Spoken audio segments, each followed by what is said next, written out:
Hello everybody, welcome back to Busted Boxster Battle. This is episode 14. Today we're gonna flip this engine over and remove the sump and get it ready to crack open the case. In case somehow you came to this video without seeing the others, here is our 2003 base Boxster. It's a Tiptronic that we are trying to fix an engine in. So go back to the beginning and check it out. There is a playlist in the description. We left off the last episode by removing all of this stuff from the front console. We have our heads removed already, got everything stripped off the top. So now we're gonna flip this thing over. So here goes nothing. And we'll see what happens.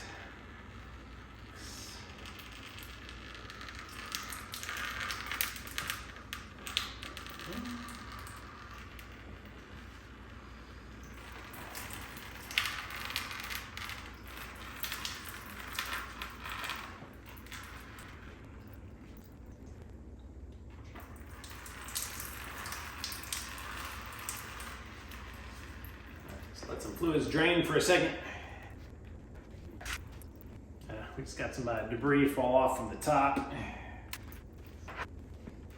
All right, here is our sump plate. So it just has a bunch of 10 millimeters on here. So I'm just gonna do the normal, crack them all loose by hand, and then come in with the power tools and remove them all. All right, removed all 13. Obviously, this is a lot easier than doing it on your back under the car. Now, normally right over here is a pry point where you get a screwdriver in there and pry it off because the gasket is gonna be stuck. But if you recall from my earlier video, I already took this off to inspect it and I did not put the new gasket on. So it's just gonna come right off for us here. Just picked up one of these storage cases from Harbor Freight, real cheap, and I'm gonna start using it. So I've been using other ones already, but I'm gonna start using this one for the bolts we're taking off for this section. Okay, so if you haven't seen this part before, there are just 3 bolts holding this thing on, and there are these little rubber flaps in here, and that's what, when you take high G turns, it tries to keep your oil in the right place so it doesn't all go to one side of the sump. There's another version called like the X51 or something like that, I think, that is kind of an upgraded part, so they claim, where it's got like metal gates in here and looks a little bit different. So you could have one that looks like that. Drain plug down there again. No reason for me to disassemble this piece. So I'll show you a view of the top of it from my view. So here we can see that we have this little screen, and this is the pump, I believe, that, or what sticks down into the sump to draw the oil back up into your engine. A lot of times you'll have little particles and junk in there. I think I cleaned mine out a little bit the first time I opened it up, but I didn't have any major carnage, which is a very good sign. So the next thing I'm going to do is remove this thing. There's just the 2 bolts right down there and one over here on this side. These guys are also 10 millimeters, and they do not have a lot of torque.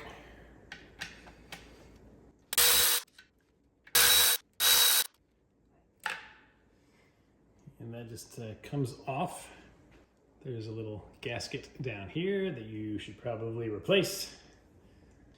Next up, we have 2 of these guys, one for each bank, and I think they're called like windage something or other, but I hear what they are for is when the oil from those banks gets pushed back into here from all the churning and stuff, it can have air in it, so these things are supposed to help get all the air and bubbles out of the oil so it goes back into the sump and it's not all foamy.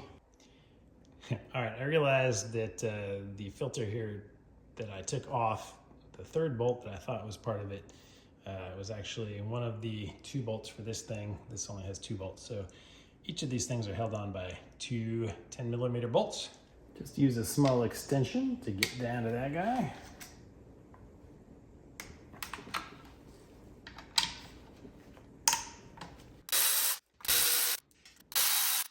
And all 6 of those bolts are identical, so that helps. Yeah. All right, so just has a little neck that goes down with another O-ring. Also, interestingly here, it has a little thing that you can rotate and pull out to separate it, so it's actually 2 pieces. All right, I pull straight up on him, and he comes out. So let's see. Yes, they are identical. You can just rotate it around, and it fits in either side.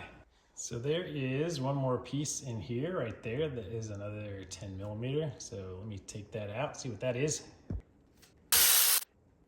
All right, I think I know what that is. I think that big long stick that we pulled out from the top goes through here, and it's just kind of like a dampener for it. Kind of holds it in place a little bit so it doesn't vibrate around. And over here by the oil filter housing, we have one little nasty, dirty bracket with the 10 millimeters, so I'll just go ahead and remove that too.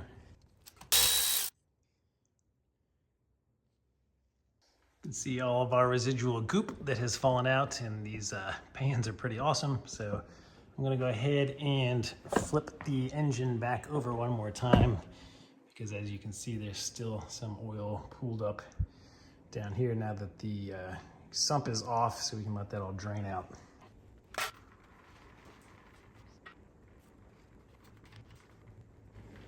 Should have been a little more cognizant of the chain here and not let that fall back in there, but just for practicing for the future, but I can dump it back out.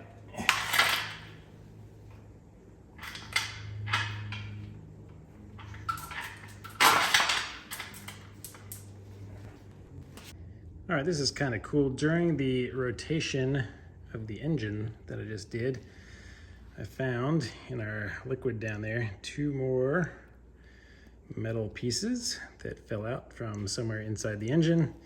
I assume this is one of the pieces of our blown lifter and another link to our chain.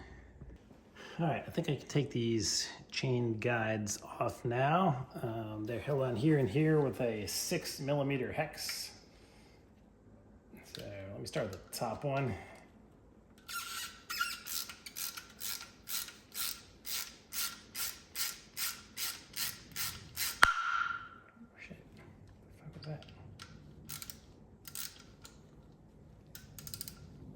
That was a loud, unexpected pop. What the heck?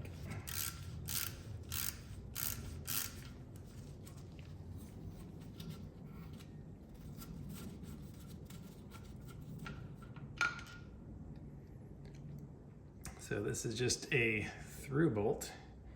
Goes through here and into the block. Also has a little O-ring on there. And this is a metal surface, and that's what contacts the chain tensioner. That's pushes against this to keep tension on the chain. And this rail actually looks really, really good. No issues there at all. So it's just a black piece of plastic that can snap off and be replaced. All right, let me remove the lower one now.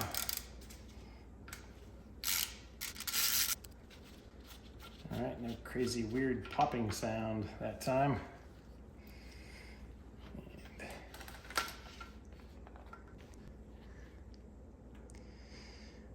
All right, this one also looks really good. Now this whole piece is plastic.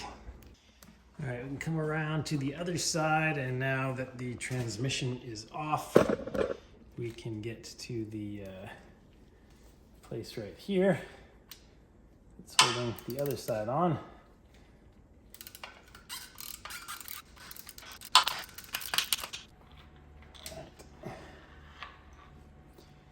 And of course, this is our side that is completely snapped and broken off. All right, anybody want to see the infamous IMS bearing, which is right under this cover? No? Yeah, you do. All right, let me pull that cover off. It's just 3 10mm bolts. And this is the handiness of this particular yoke. All right, let me try to pry this thing off.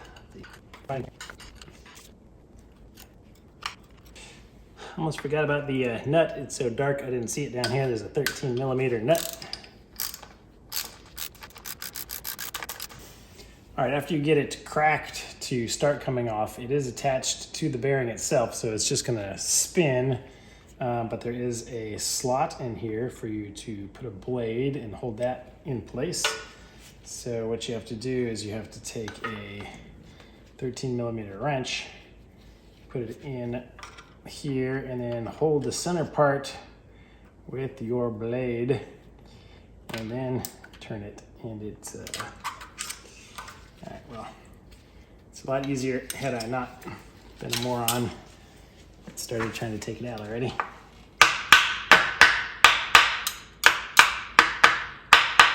All right, make that flush again, and I might have to use the difficult end for a few turns.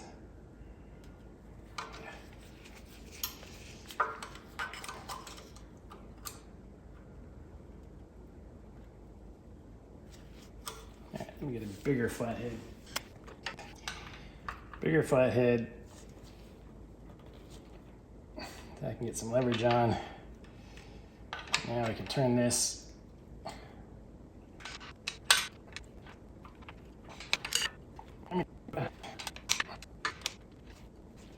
A little annoying because this one is so dirty. I guess I should have cleaned it first.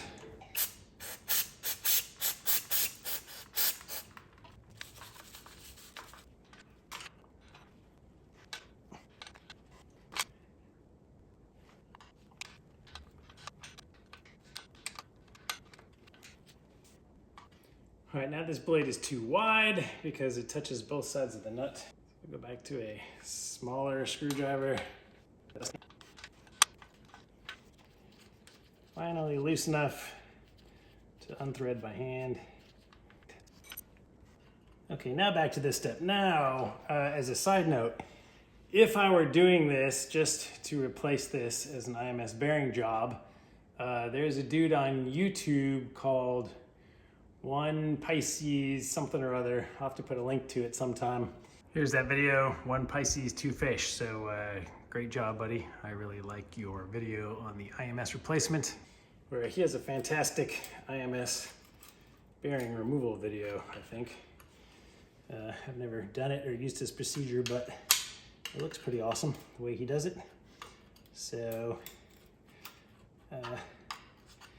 yeah, but I'm not doing the steps that he does because I'm disassembling everything, and he's trying to make it so he doesn't have to disassemble everything. So let me shake this thing back out again.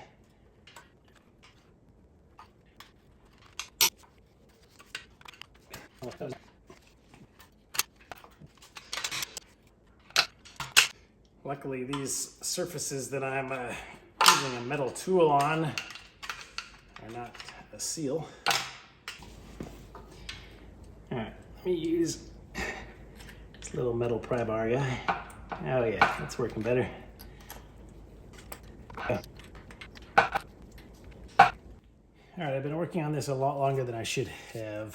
What I think I'm missing is equal pressure. So I'm gonna try to pry on two sides at once. And yeah, there we go. Yeah, if I would have just done that from the beginning, save a ton of time. It came out more than the last 10 minutes of me prying with just that, so yeah, I think it's just gonna fly out here in a second, so I'm just trying to catch it. Yeah. There it comes. All right, so yeah, the part that I marred up all down here It is not a mating surface for a gasket or anything. It is this inner part that you need to worry about, and that is where our O-rings are. All right, at long last, here is the first look at our IMS bearing from this side. So, everybody that guessed that the problem was the IMS bearing, you are out of the pool. And as a side note, to split the case, we didn't actually have to take that off. You just have to take off this one bolt over here. These two bolts are on the same side of the case that we'll be splitting, but I wanted to get that off and take a look. So the last thing I want to take apart, which I don't think I have to split the case, is this bolt right here that goes to the crank and holds this flywheel on. Holds this pulley on. Because after you take the case apart, there's no way to get leverage on it to loosen it, and it is super tight. So some people just put a pin in here, which locks it in top dead center, and use that as the counter force to be able to loosen this. But this is really torqued on hard, and they say that you should not do this because the case was not designed to handle that pressure. Blah, blah, blah. You could crack it, and I do believe that. So there are tools for lots of different engines that actually you use 2 bolts through here, and then it comes over to like one of the bell housing bolts, and you put a bolt in there. You have a bar across to hold this in place so that it can't move on that side, and then loosen it. Some people I've heard put like 2 bolts somewhere in here and put like a big long breaker bar or the handle of a jack through here, and I guess you could have it go through here, laying on here, so that way when you turn it, it holds it in place. I bought a tool, but it's not here yet, that is one of that type of tool, but it's for like a, I don't know, Subaru or something, and I wanted to see if I could modify it, make the holes line up to do that. I think I will do that for when I put this thing back together, but for now I don't have it. So I think I might try that, the 2 bolts in there and a pry bar. I'm just gonna pull my top dead center so that doesn't cause the damage they were talking about. These are 2 of the bolts that held my flywheel on. So let me just thread, let's see, here and here maybe.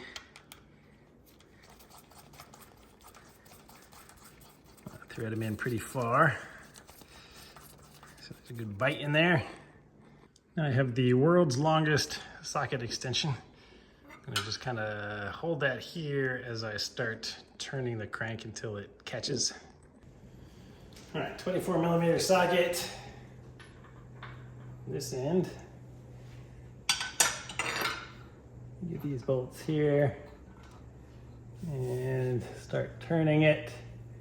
Okay, so now my bar is pinched between here and here. So let me, oh yeah, another unexpected thing. The engine's gonna rotate because I don't have a pin that fits in there right now at the moment. So I have to kind of counter push on the engine.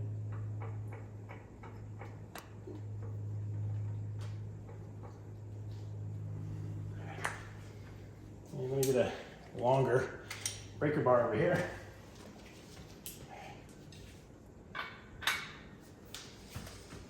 Try this again.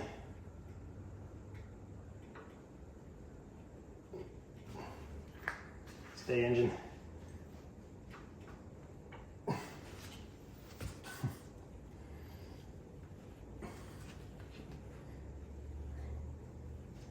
Well, all right, I don't have a pin that fits perfectly in there, but there is a hole.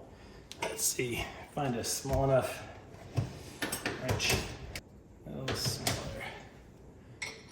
Aha, all right. That should hold it, I think.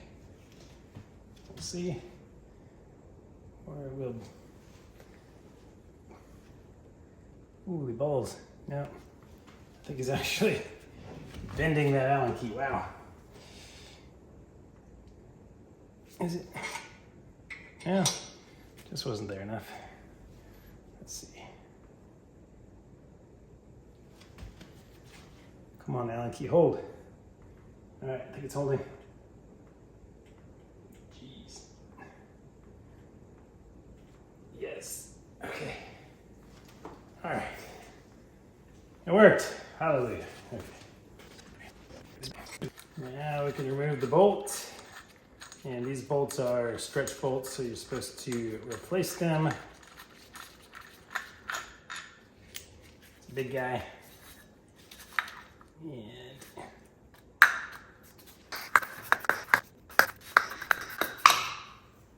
got it.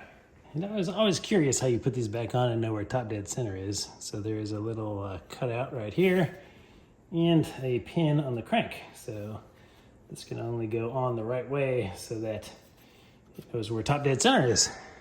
All right, so that's it for this episode. I'm gonna call it quits. This is the state of our engine now, ready to be split apart. So on the next episode of Broken Boxster, whatever I call this. So on the next episode of the Broken Boxster battle, we will finally split the case. Thanks for watching, guys. Please give it a thumbs up. Hope you're already subscribed. See you next time.